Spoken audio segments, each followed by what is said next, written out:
we reconsider our stance on a supposed climate emergency? No. But we will continue listening to our residents, and it's very clear that wheelchairs over windmills, as Councillor Grimes has previously put it, is the direction they want us to go. Thank you, Chair. Very good. Thank you, Councillor Ganna. I will now move the noting of the report. So firstly, can I thank Steve for the report and his team, plus all the officers and elected members involved in writing the council plan, which is ongoing, of course. The council plan is a key strategic document for this authority, and as such, the new administration requested a new council plan be drawn up at the earliest opportunity. Our interim priorities were approved by Cabinet on the 25th of July, and I'm pleased that the following consultation that we can take proposals through to full council for consideration. It is encouraging to hear just how many members of the public took the time to read the proposed plan and respond to the consultation. It is also an indicator that people are watching us to ensure we make a difference to their lives. That ambition has obviously generated a lot of interest, and the feedback has been used to further develop the plan. The Council is responsible for a wide range of public services, but with an ongoing, challenging financial position, it is vital that we focus on the essentials, the things we can deliver and influence as a local authority, and ensure we deliver the best possible value for money in frontline services for the people of County Durham. This plan now reflects our political priorities for the county and ensures that the organisation has a clear focus on the things that matter to residents and businesses, tangible things they can actually see and feel. Furthermore, the plan is underpinned by a new performance framework, which I know our scrutiny committee have been keen to help shape, so that there's a sharp performance focus on the things that matter the most. With that, I move the Cabinet notes to the report and its recommendations, and endorse that the report and plan are presented to full council for consideration on the 22nd of October. Can I invite Councillor Grimes, Deputy Leader of the Council, to second the report? Thank you, Chair. Can I also thank Steve and his team, who it's been an absolute pleasure to work with on this, for the work that they've actually undertaken to write this new council plan. The plan that we consider before us today sets out the actions that we'll lead on and take forward as a new administration. And those actions will, of course, be judged in the years to come. Now, although we have a new administration with an ambitious new approach, the essential frontline services that the authority deliver each and every day remains unchanged. And as such, the plan remains focused on delivering those council services so many rely upon. So you might ask yourself, well, what's so different about you lot? Well, to that I say this: it's not what you do, it's the way you do it, right? In line with our overwhelming political mandate, this administration is determined to ensure the council delivers what it has to do in the most effective, efficient and economic manner possible. Already within our first few weeks in control of the council, we've taken radical steps to rescind vanity net zero commitments and addressed wasteful capital spending on said initiatives. We've begun to address the issue of HMOs. There'll be announcements on that very soon indeed, through our approach to Section 4 legislation. We declared a care emergency, as Councillor Ganna said, putting the wheelchairs that our care sector so desperately need over windmills. We launched a transformation programme with a focus on value for money. The list, my friends, can go on and on. And the feedback, which was the best we've had for such a report, received during the consultation period, has actually helped and will help us focus on the changes the public deserve and want to see. And having listened to the views of our communities, the plan now provides direction for the next 4 years, or 3.5 now, doesn't time fly, Chair, to actually bring about to our members and officers alike which direction we want to go in. Importantly, this plan sets out very clearly the achievements of this council, which are all directed at supporting the people and communities of this great county to flourish. And with that, Chair, I second the report and move the recommendations. Thank you, Councillor Grimes. Are there any other Cabinet members wishing to speak? Does Cabinet agree the recommendations? Agreed. Thank you. Moving to item 6. Director of Public Health Annual Report. Can I invite Amanda Healy, Director of Public Health, to present the report?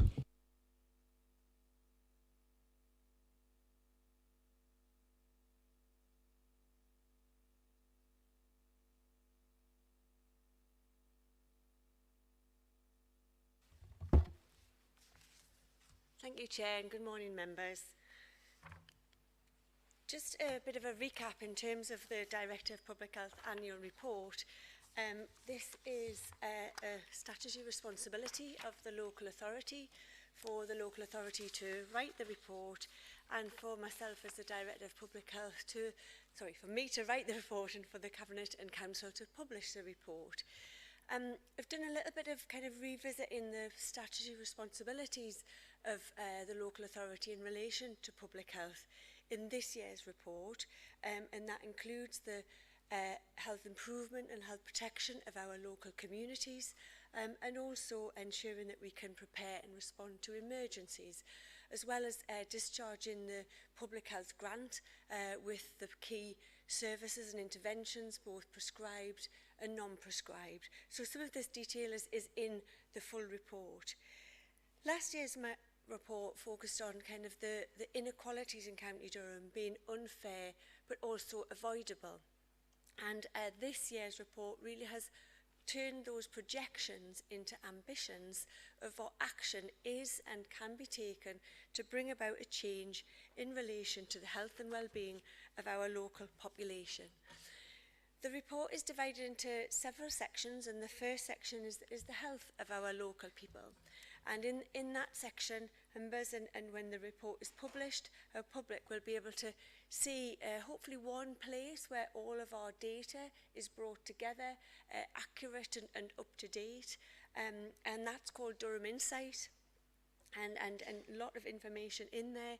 And I think what you can see in the slide I have here is that sadly at this point in time, if it's a girl born today, she would reach potentially the average length of age of 81, but having 24 years of that life in poor health. And for a boy, that would be 77, with 21 of those years being in poor health. And that impacts on a range of obviously factors in terms of someone's life, whether they're able to work, the contribution to their communities. But it is also things that we can do something about. And in the report, you'll see those influences on people's health and well-being, which include obviously some health and care services and access to those, but more importantly, people's behaviours, and really importantly, some of those underpinning determinants of health, which include access to really good education, employment, whether someone's got a really warm, secure home, and the environment in which they live. Last year, as I said, I focused on the third thing in the health of our people this year is we've carried out, and I'm really delighted that we've committed to carrying out a large-scale adult health and wellbeing survey. We are in discussion with our children's services colleagues about children's, but there is a regular survey of our children, but there's never been one of our adults. And you'll see in the report a range of data and information which really gives us that in-depth insight into our adults from our local communities. So, for example, on this slide you can see that 59% of our residents have a long-term health condition, and 73% of those said it reduced their ability to carry out daily activities. And what this enables us to do is to target our resources in the right way, use those resources towards those people, support people with range of health conditions to stay active and well and give them access to good opportunities for work, but it helps us to really get that deep understanding of our residents. The report gives a range of facts and statistics about health of our local people, and on this slide you can see something which is getting us to think a bit more about our future and the changes in our population, where we'll see an increase in our older population which isn't matched by an increase in our younger population or our middle population. So that again, and I know Michael isn't here today, but thinking about our pressure on our adult social care and our health services, we can plan now to see what we can do to mitigate that and keep people healthy and well for as long as possible. However, also some real positives in there, where we are the third highest in the country for our MMR vaccination, just below the 95%, which is the target for 2 doses of MMR, and a lot of joint work with our local families in relation to that. But the report the work that we do isn't just about the headline figures, it's about more in-depth work that sits behind that. And over the last year, we've done some in-depth work looking at our adult carers, our young people who offend, and some really, really interesting work on gambling-related harms. And again, all of this work leads to specific recommendations for action, because there's no point having this carried out without doing something with it. We have also done some really good analysis of our breastfeeding rates across County Durham. And as we've recommissioned our sexual health services, looked at the access to those services and ensured that that's fair and is reaching people who need those services the most. We've also looked at what's changed in the last year. We did work last year on mothers smoking at time of delivery. And over the course of this year, we've seen some really targeted work with our midwife for working with women who smoke during pregnancy, and in particular geographical areas of the county. And we've seen our rates drop, which is really, really positive. And then finally, just to highlight some really interesting work with our infrastructure community organisation, Durham Community Action, and the university on research and engagement, and really thinking about how research can inform the work that we do. Last year, we set out our projections for health and well-being, and what I said was that there's potential of by 2040, over 86,000 people, 1 in 5 of our residents, could be living in poor health or with a major illness. But that ill health would not fall fairly, it would fall more in our areas of greater deprivation. But as I've said already, it's no good just putting the statistics out there without putting actions against that. And the rest of the report sets out some ambitions for health and well-being for us as the council, but with our Health and Wellbeing Board, with the other wider partnerships to address. So there's 6 clear ambitions there that set out for the next 10 years, but with very specific trajectories against those in relation to year-on-year differences. And for the rest of the report, what I've done is I've pulled out 3 of those for the presentation today, but you'll see detail under each of those ambitions in the report, which talk about kind of why this is important, what we know about the issue, what we've done in the last year about it most importantly, and then what effect it's having on our communities with a kind of evidence into practice of each of these ambitions. So one of the key ambitions that I've set out is to reduce reported, self-reported high anxiety to 10% or less, which would mean by 2034 we would have around 53,000 fewer people reporting high anxiety across our county. And we've got a lot of detail in that health and wellbeing survey about how people do feel in relation to their mental health and what affects their mental health.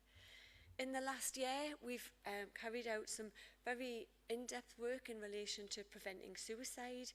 We had a major suicide prevention conference. We've now got a men's suicide prevention network. We've just launched a training programme in relation to this. We've had our young community champions working in relation to mental health. And we've looked at our governance in relation to mental health, bringing together our partnership arrangements with our commissioning so that we can look at our funding arrangements collectively.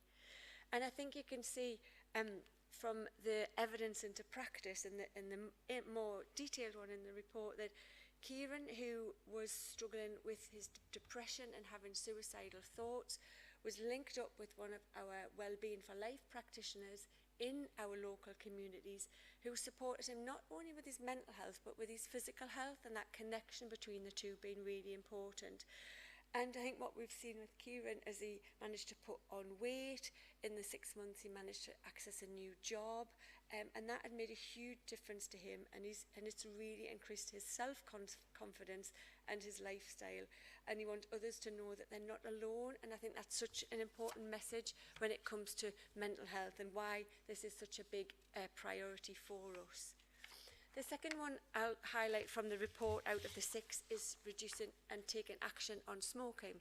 And unlike mental health, this is one which is going in the right direction, but given the impact of smoking on people's health and well-being, on poverty, on, you know, their children if people smoke in their home, it's still a really important one for us to focus on. And the inequality that comes through in smoking as well is really, really important. So we have ambition to have around 28,000 less smokers by 2030. And the work over the last year has included some really interesting work with our workplaces, particularly where we've got routine and manual workers. We've got new posts linking into our social housing, into social care, and in our family hubs. So really reaching with our communities to support them to reduce their dependency on tobacco. We've also responded positively to the tobacco and vapes bill and have real champions in relation to tobacco and vapes, and attending things like the All Party parliamentary groups in Parliament, but particularly proud of our Youth Council taking a really proactive approach to this. And we've carried out some dedicated research into young people in vaping, which obviously we know is a real concern, and we'll be sharing those results really soon. And again, the example here you can see of Leanne, who began smoking at 14, which is quite often the case, that people get addicted very young and it becomes a real dependency. But she again worked with just low-level support in the community with one of our community and voluntary sector organisations, and then was referred into Smoke Free County Durham. And she was able, with her own willpower obviously, but the support, to quit smoking and remain quit. And what she's feeding back is seeing that shift in her energy, easier breathing, and actually the difference in her pocket and her disposable income as well. I think what she said was that it was really kind of empathetic support, not blaming her in relation to smoking.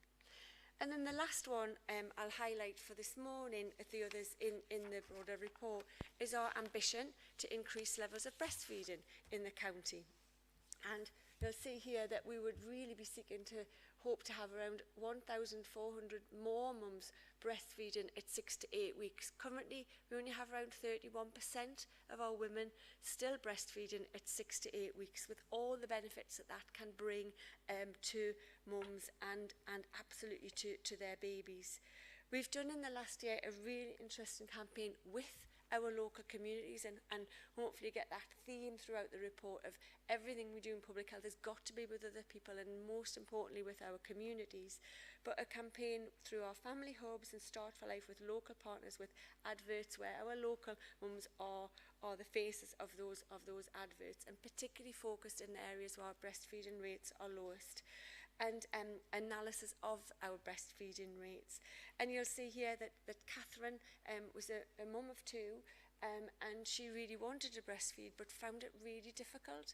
So she had support from our infant feeding team, and said that practical support was really important, and also is then able to share her story with other mums to say, we know it's not easy, but keep trying, and there are real benefits to it as well. So she said it wasn't easy, but it was worth it. Even if it didn't work out before, there's no reason not to try again. And it's great to have, obviously, our local residents like Catherine sharing such lovely stories. So I think in conclusion, members, the report, the annual report, sets out our statutory responsibilities. Again, just revisits those. It has outlined the health and well-being of our local residents and the differences in health experience locally, and that, as I say, can ensure that we use our information, our resources to target in the right way.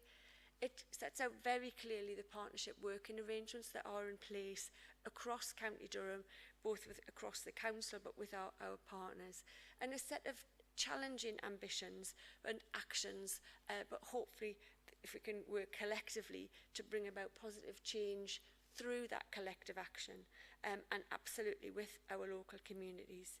So Chair, Cabinet is recommended in paragraph 13 to receive the Director of Public Health annual report and agree to publish the report. Thank you, Chair. Thank you, Amanda. Can I invite Councillor Brown, Cabinet Portfolio Holder for Adult and Health Services, to move the report? Thank you, Chair. I want to thank the Director of Public Health and her team for producing this independent report. Amanda has just given a very informative, enthusiastic and interesting summary of the report. If you haven't already read it, I hope she has whetted your appetite now to go and read it and get involved. The 6 ambitions are challenging, however they set out a clear direction and outline what has already happened during 2025 to bring about the change. While these are 10-year ambitions, they will be closely monitored to identify year-on-year changes. I am particularly pleased about the move to see real numbers as our targets rather than vague percentages. I look forward to future annual reports where progress will be shared with Cabinet, and I propose that Cabinet agrees to publish this report. Thank you, Chair. Thank you, Councillor Brown. Can I invite Councillor Hunt, Cabinet Portfolio Holder for Children and Young People Services, to second the report? Thank you, Chair. Thank you, Amanda, for a great report. I am pleased to receive the DPH annual report for 2025.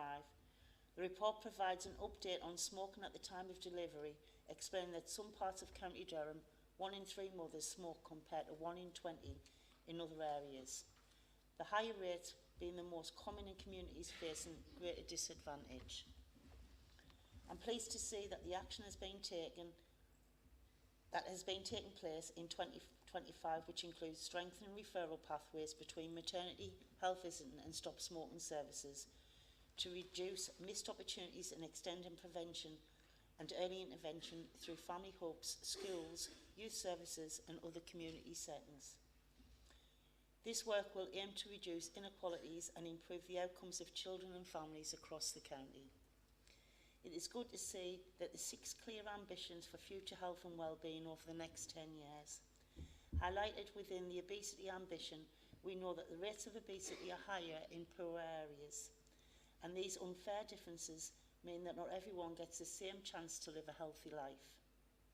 However, I am delighted to see that the free school meals auto-enroll pilot has been made permanent, meaning that eligible children can now access a healthy, nutritious lunch. North Durham Academy students who volunteered to run the canteen events to create an after-school dining event in the community shows taking evidence and turning it into action. Maisie May describes how the event supported well-being and how it was fulfilling and an amazing experience. While the local authority holds responsibility for public health, this work cannot be delivered in isolation. No work to improve public health can be achieved without working with others, our partners, and most importantly, our local communities. I am therefore happy to second this report. Thank you, Chair. Thank you, Councillor Hunt. Are there any other Cabinet members wishing to speak? Does Cabinet agree the recommendations? Thank you. Item 7, Sufficiency Statement for Children in Care and Care Leavers 2025 to 2029. Can I invite Rachel Farnham, Head of Children's Social Care, to present the report? Thanks, Chair, and morning members. The Sufficiency Statement provides an overview of the new Sufficiency Statement and associated delivery plan. As corporate parents, the Council currently looks after just over 1,200 children, all of whom have suffered trauma and have different needs. We have to find them homes which keep them safe, help recovery from trauma and allow them to reach their potential. Members will have read the detail in paragraphs 15 and 16 of the Council's statutory duty as stated in section 22G of the Children Act and in the 2010 guidance, which requires us to have embedded partnership plans to meet this statutory duty.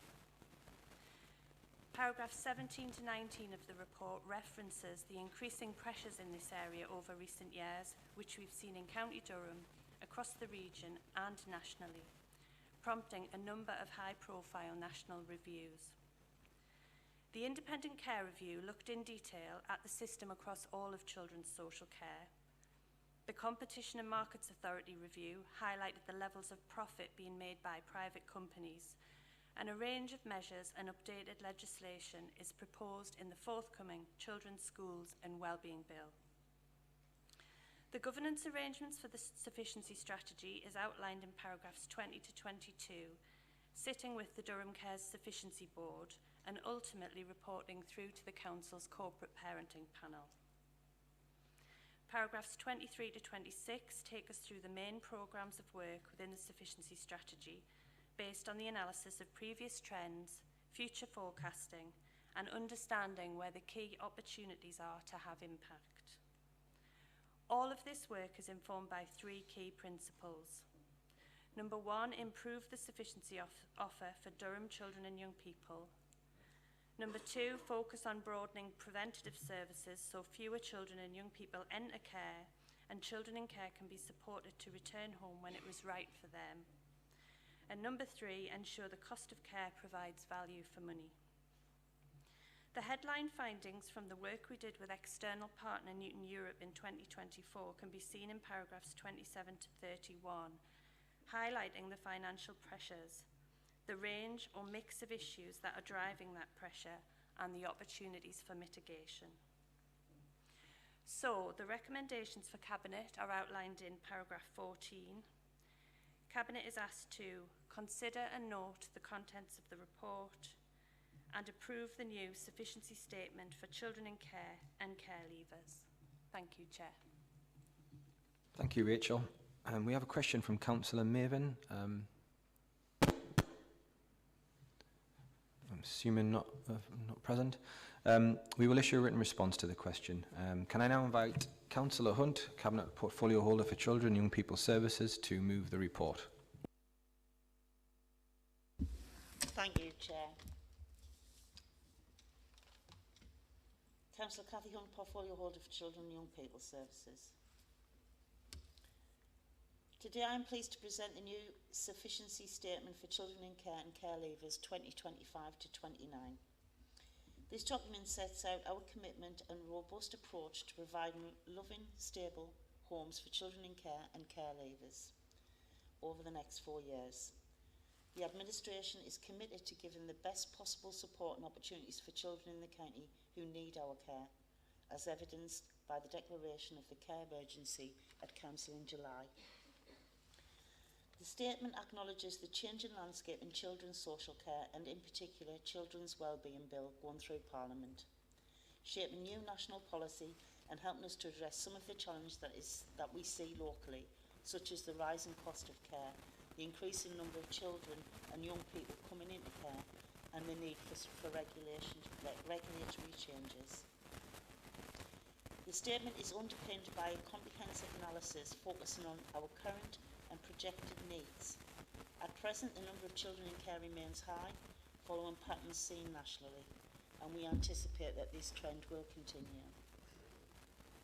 In response, a number of opportunities for change have been developed and work programmes implemented that will provide more intensive support to families so children can remain at home when it is safe to do so, increase the number of foster carers that we have and offer more support improving retention. That also includes connected care and kinship care. Invest in new local children's homes by the council so more children live closer to home, improving stability and connections with families and friends and their schools. Work with internal providers to care for and ensure quality of care and the value for money. I fully support the implementation and delivery of the new Sufficiency Statement for Children in Care and Care Leavers 25-29. This administration is committed to ensuring that all children being cared for by Durham are able to live in loving, stable homes and are prepared for adulthood to move on to their own home so they can thrive and achieve their potential. I support the recommendations set out in the report. Thank you, Chair. Thank you, Councillor Hunt. Can I invite Councillor Allison, Cabinet Portfolio Holder for Leisure, Tourism, Regeneration and High Street, to second the report? Thank you, Chair. I'm pleased to second this proposal. I fully recognise the importance of supporting our children in care and care leavers to remain connected to their communities. The Sufficiency Statement's focus on local accommodation provision and stronger support means more children and young people can build their lives around familiar places, community activities and local businesses, all of which are vital for a sense of belonging and well-being.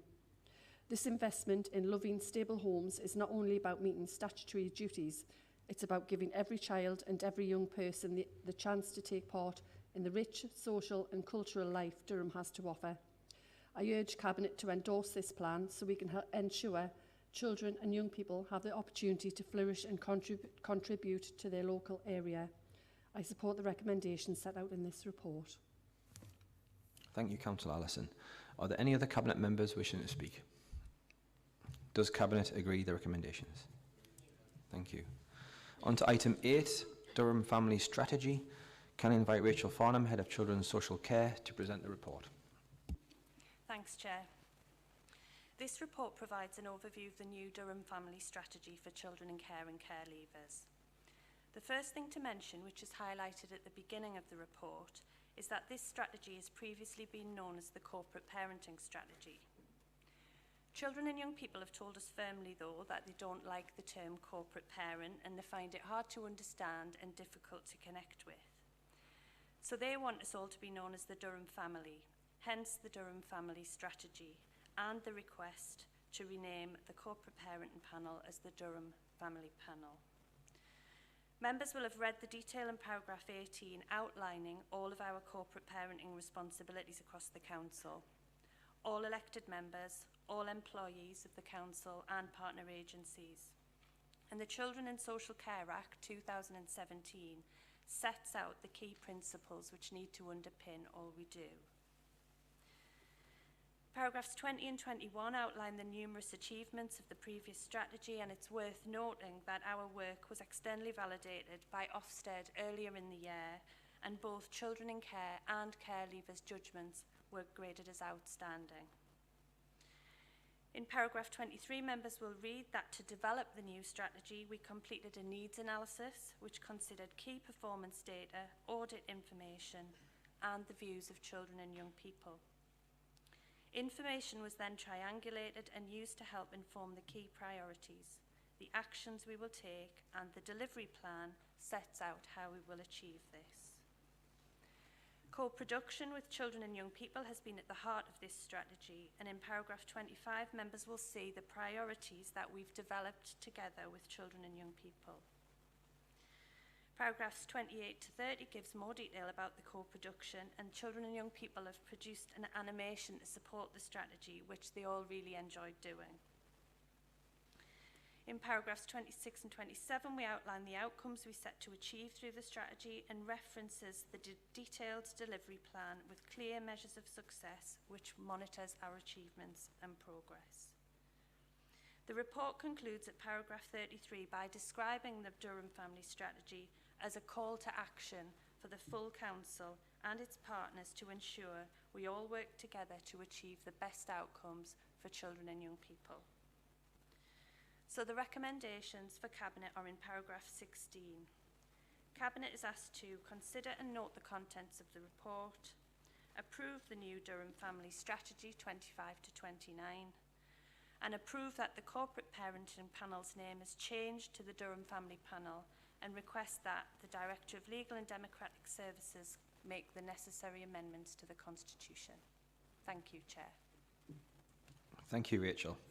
Can I invite Councillor Hunt, Cabinet Portfolio Holder for Children and Young People Services, to move the report? Thank you, Chair. I am pleased to propose to Cabinet new Durham Family Strategy 2025 to 29. The report outlines our continued commitment to improving outcomes for care experienced children, young people and families across County Durham. Today, Cabinet is asked to consider and note the content of the report and to approve the new Durham Family Strategy. The strategy sets out our vision and prioritise to support children and families building on the progress already made.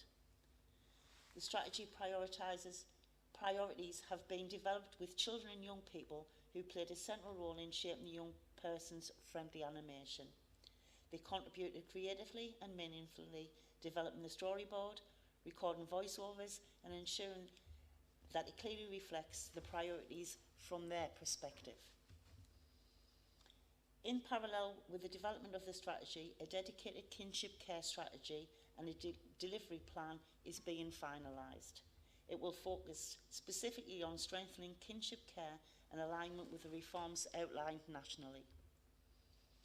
Finally, Cabinet is asked to approve the Corporate Parenting Panel's name to be changed to the Durham Family Panel, reflecting our broader commitment to children and young people and their families. I have to say I really love the name change. I commend this report and the recommendations to Cabinet to support its approval. Thank you, Chair. Thank you, Councillor Hunt. Can I invite Councillor Allison, Cabinet Portfolio Holder for Leisure, Tourism, Regeneration High Street, to second the report? Thank you, Chair. I'm delighted to second this important report.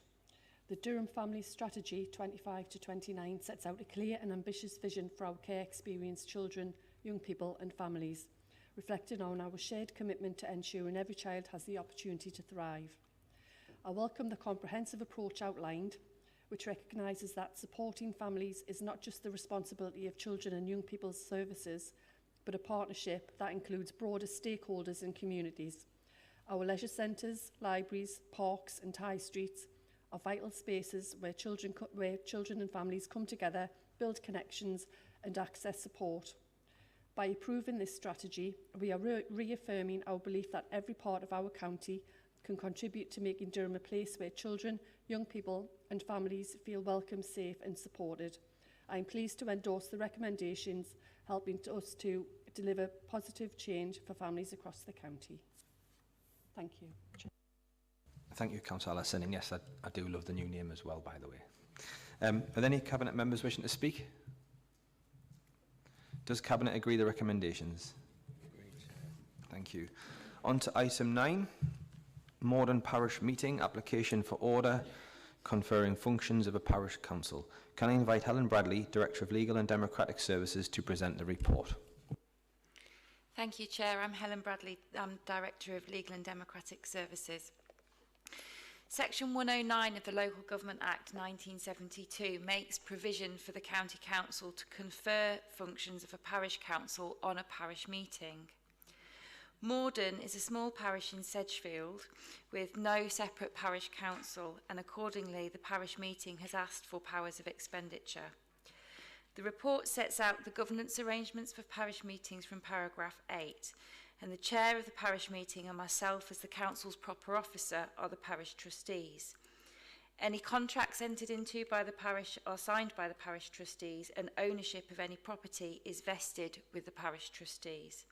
But as trustees, we are required to act in accordance with the directions given at parish meetings, which are held twice a year. Parish meetings are able to raise a precept, and Morden's precept for 25-26 is £3,420.60. As things stand, the parish meeting has limited powers of expenditure relating to allotments, burials, land, lighting and war memorials. The parish meeting has asked for full powers of expenditure available to a parish council, which are quite broad. However, expenditure will principally be confined to the village hall, mowing of village greens and the electricity and maintenance for the defibrillator at the village hall. Parish councils also have powers of expenditure under Section 137 of the Local Government Act 1972 for the purposes in the interest of and to bring direct benefits of inhabitants. The benefits obtained by such expenditure must be commensurate with the level of expenditure incurred, and the annual expenditure must not exceed the total electorate multiplied by the annual statutory limit per elector. So for this year and for Morden, that's £11.10 per elector, which gives an annual expenditure of just below £2,400. The financial statements for the parish meeting are publicly available, and the summary of the proposed expenditure at paragraph 33 is set out at paragraph 33 in the report. Whilst the parish meeting has asked for full powers, it's not recommended that we confer those because they're not required for the proposed activity as set out in the report, and therefore it's recommended that Cabinet grant the order for the activity as outlined in the report and set out in the draft order at Appendix 2. It's also recommended that Cabinet requires the parish meeting to enter into a memorandum of understanding to provide safeguards in relation to their use of powers, and we also recommend that Cabinet agrees for the council to provide an indemnity to the proper officer in respect of the role as trustee. Chair, the recommendations are set out at paragraph 5 to the report. Thank you, Helen. Can I invite Councillor Darren Grimes, Deputy Leader, to move the report? Thank you, Chair. In the absence of a parish council, the Morden Parish meeting has ensured that the amenities of the parish, in particular the village hall, the village green and other village features, are supported and well maintained. The support of the parish meeting is essential to maintaining these particular village amenities. Now, the two county councillors for Sedgefield Division have confirmed that they are supportive of the parish meeting's applications and therefore move the recommendations to confer the powers which will enable the parish meeting to continue to support the village as set out at paragraph 2 of the report. Thanks, Chair. Thank you, Darren. The relevant provisions of the Local Government Act 1972 are not widely known and seldom used. I would like to thank the Council's legal team for working with the Morden Parish meeting and facilitating their application. I agree that it is unnecessary to confer the full powers of a parish council, but it's important to confer the limited powers necessary to ensure that the parish meeting can continue to support the maintenance of village amenities. I am therefore happy to second the recommendations. Are there any other Cabinet members wishing to speak? Does Cabinet agree the recommendations? Thank you. On to item 10. Can I invite... Oh, I might as well give the subject first. County Durham Plan Review Paper. Can I invite Tony Hanson, Corporate Director of Regeneration, Economy and Growth, to present the report? Thank you, Chair. And this report provides a summary of the County Durham Plan Review Paper. Members are asked to approve the adoption and publication of the review paper. This is the first part of producing a new County Durham plan and was set out in the Cabinet paper in March 2025. The development plan for County Durham is the County Durham Plan, and the County Durham Plan was adopted on the 21st of October 2020, and it sets out the local planning framework for County Durham. The plan sets out long-term vision and framework opportunities for future development in the county and comprises strategic policies which address the priorities for an area and the non-strategic planning policies which deal with more detailed planning matters. Since adoption, the Council have been continually reviewing and monitoring the County Durham Plan against key indicators set out in the annual monitoring report. In light of national changes, a report was taken to Cabinet in March seeking approval to start work on a new plan. The National Planning Policy Framework recognises that policies in local plans should be reviewed to assess whether they need updating at least once every 5 years and then should be updated as necessary. It is considered that a significant increase in local housing need figures alongside the revised National Planning Policy Framework represent changes in circumstances that warrant a review to the plan. This report sets out the context to this, identifying that the plan has been successful in guiding new development, delivering housing, development on our employment sites and protection of our key environmental assets. The policies provide a planning approach which is largely consistent with national planning policy. However, in light of the government's policy in terms of increasing house building nationally, we have a higher housing figure to plan for, and therefore we will have to respond to this through a new County Durham plan with new site allocations to meet this need. The review paper sets out all of this and provides a context to the work which will take place over the coming months in producing a new County Durham plan. Chair, that concludes my report, and the recommendations are set out in paragraph 8 of the report. Thank you, Tony. I will now move the report. This report provides the detail behind the first stage of producing a new County Durham plan. It sets out the current plan will still provide a key tool for assessing plan applications, but also recognises the challenges that we face in terms of the increased housing numbers that we now have to plan for, thanks to this Labour government. I am therefore happy to propose that Cabinet recommend the publication of this review paper. Can I invite Councillor Quinn, Cabinet Portfolio Holder for Planning, Investments and Assets, to second the report? Thank you, Chair. This report identifies that the existing County Durham plan is in a good place, largely in line with national policy, and that it will continue to be effective in delivering its visions and aims. However, we are mindful of changes to national policy, including how local housing need is calculated, and in line with this, it is necessary that we produce a new plan. This review paper provides context for this. I am happy to second this publication. Thank you, Chair. Thank you, Councillor Quinn. Are there any other Cabinet members wishing to speak? Does Cabinet agree the recommendations? Agreed, Chair. Thank you. On to item 11, High Street Rental Auctions. Can I invite Tony Hanson, Corporate Director of Regeneration, Economy and Growth, to present the report? Thank you, Chair. And the purpose of this report is to seek Cabinet's approval to recommend that the Council agree to designate Stanley and Bishop Auckland as pilot high street rental auctions. The new powers available through the high street rental auction will support our economy ambition and provide support to us to address persistent vacancy in town centres. Long-term vacancies that affect high street vitality and contribute to antisocial behaviour. The high street rental auction powers provide additional opportunity to secure the reuse of vacant buildings in our town centres should the various incentives and support mechanisms not deliver the required results. Like many places nationwide, County Durham is dealing with a high retail vacancy rates in our town centres. In June 2025, the county-wide average was 22.73% compared with the national high street average of 14%. There are two principal legal conditions around the duration of vacancy and the opportunity for local benefit which have been assessed. Based on this criteria, Bishop Auckland and Stanley have been identified as suitable pilots.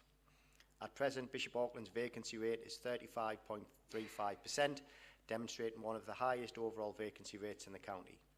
However, through ongoing regeneration programmes in place, there are dedicated funds to support reuse and their significant levels of interest. In Stanley, vacancy is above the national average and has increased further over the last 12 months. Existing work in the town has highlighted the impact of prominent vacant properties.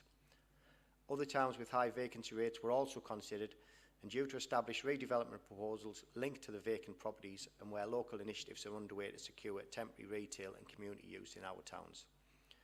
Previous Cabinet reports have outlined the strategy for managing the built environment in the Council's main centres using a five-step approach: identification, establish ownership, engagement, education, encouragement and enforcement.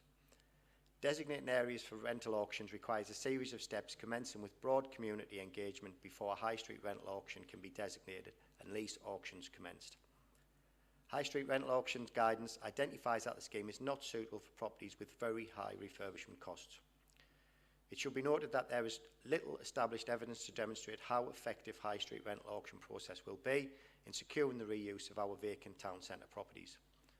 Piloting the powers in two areas of the county allows for full consideration of the inputs required by the council and the effectiveness of the auction process.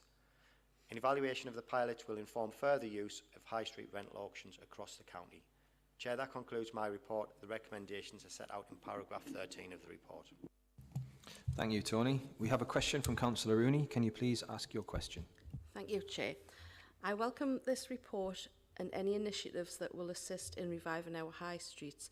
I would like to ask the relevant Cabinet member in relation to paragraph 11 if she has an idea how much money may be required for Stanley and where it will come from, given the paragraph infers may be from DCC. The Deputy Leader has repeatedly expressed his aversion to borrowing, so can she confirm if any other services or investments will be cut to pay for it, and if so, what they may be? Thank you. Thank you. Can I invite Councillor Allison, Cabinet Portfolio Holder for Leisure, Tourism, Regeneration, High Street, to respond to the question, please? Thank you, Chair.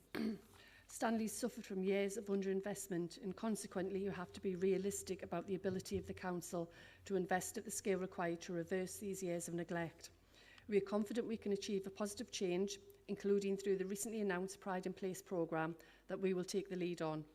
We would also hope that further investment will be forthcoming from the North East Combined Authority, especially after the North East Mayor, Kim McGuinness, named Stanley as an area in scope of the North East High Streets Commission.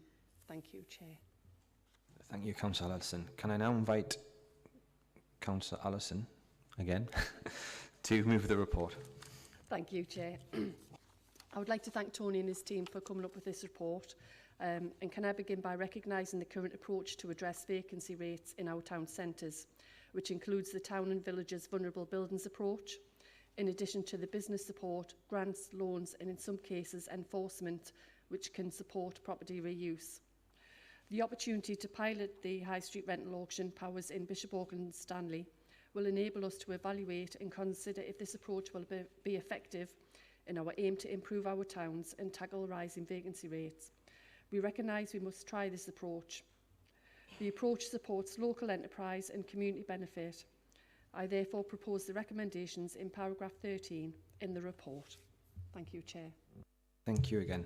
Can I invite Councillor Hunt, Cabinet Portfolio Holder for Children and Young People Services, to second the report? Thank you, Chair. The HSRA pilot is a strategic step to help in revitalising our high streets. I therefore second the recommendations in paragraph 13 in the report. Thank you, Chair. Thank you, Councillor Hunt. Are there any other Cabinet members wishing to speak? Does Cabinet agree the recommendations? Thank you. Item 12, exclusion of the public. Can I have a mover? Yes, Chair, I'll move the resolution to exclude the press and public. And seconder? I'll second that, Chair. Can I ask Cabinet to agree the resolution? That concludes the public business for this part of the meeting. I'd like to thank everyone for taking part and to those members of the public and media who have watched this meeting.